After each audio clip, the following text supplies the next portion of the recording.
I want to make the game that I've been waiting 25 years to play. Transformers War for Cybertron really started with a sketch of Bumblebee, and we redesigned that character to modernize it all up to be much more of a realistic adult version. That was that first sketch that we slid across the table to Hasbro and said, what do you guys think? And that's where it all started. I think the approval process for Hasbro, especially nerve-wracking. In a sense, it's like George Lucas looking at you redesigning Luke Skywalker. My name is Aaron Archer. I'm Senior Design Director, and I oversee the Transformers universe for Hasbro. Activision came to Hasbro and said they wanted to make a kind of a breakthrough game, definitely a gamer game. And the original idea was, we've had a couple games that were based on Earth. How about going to Cybertron? And that's a really cool place. It's the home planet of the Transformers. And the early days of that civil war between the Autobots and Decepticons was a story that really hadn't been fleshed out in any format. Hasbro has been fantastic to work with. What they've allowed us to do is take a licensed property and treat it like a brand new IP. To see it grow beyond what our imaginations at Hasbro could be, to be additive to that universe is fantastic. They've taken such a keen interest in what we've put together that my confidence that fans are going to love what story we're telling is extremely high, because it's got that Hasbro stamp on it as this is it.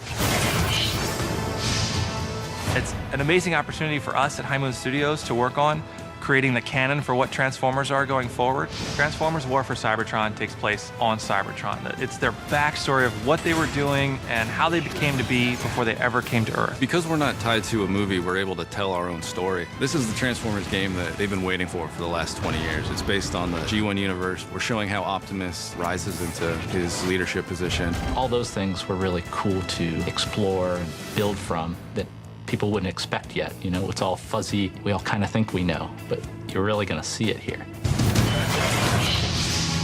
I was thrilled. I think we were all thrilled to design the Cybertron. As much as a paradigm of science fiction as Star Wars or Star Trek, it influenced all of our childhoods and probably, you know, our career paths as artists. I'd say the influences for developing the art is really the original Generation 1 animated series and the film. On top of that, there's elements of Tron and Blade Runner and Aliens and the grittier, more textural science fiction films that I think influenced all of us.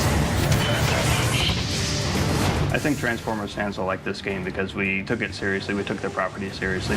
We have almost a reverence for the original. It takes something that you may have had a fondness for as a kid and a really kind of violent, dark, adult style that I think people that are into games like Call of Duty will be able to get into. I think people are going to be blown away by the effort. I just can't wait to get the ball rolling. This won't be the only touch point. It's a big place that we're going to build off of. It's been a fantastic experience to revisit all those childhood memories, gather the resource from the huge lore that is Transformers, and then shape that into basically a brand new vision of what Transformers are in a way that people haven't seen before.